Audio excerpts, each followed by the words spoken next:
to a settlement reached over the so-called Don't Say Gay law. Civil rights group took legal action over the controversial legislation. Local 10 News reporter Joseph Ojo is live outside the Broward School Board in Fort Lauderdale with new reaction to the ruling.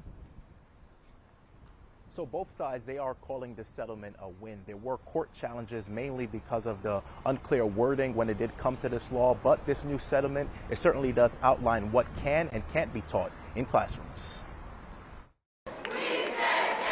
Dubbed the Don't Say Gay bill, you actually could always say gay. Why did it have to get to this?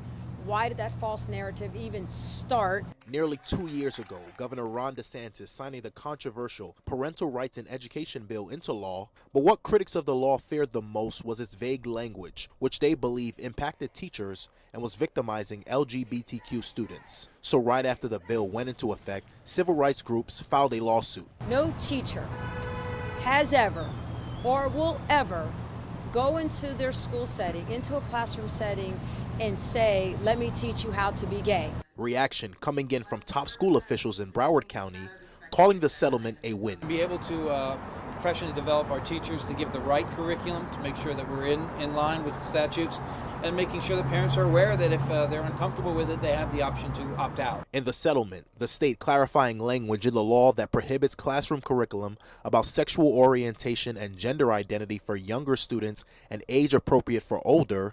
The language does make clear now the law does not prohibit discussion, conversation, references, or counseling for and about gay students, also references in literature, even school projects. As long as teachers have peace of mind, I think everything will run pretty smoothly. In a statement, Governor Ron DeSantis calling the settlement a major win, adding, quote, "We are victorious and Florida classrooms will remain a safe place under the Parental Rights Education Act." And State Senator Chevron Jones calling it a landmark moment, saying in part, classrooms and schools ought to be safe spaces that promote empathy, compassion, and belonging, not fear and uncertainty. This is freedom of speech. I feel like you should be able to talk about whatever you want to, you know? So, yeah, I feel like that's good.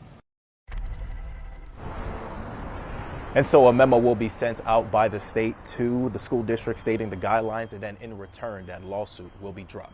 We're here in Fort Lauderdale. I'm Joseph Ojo, Local 10 News.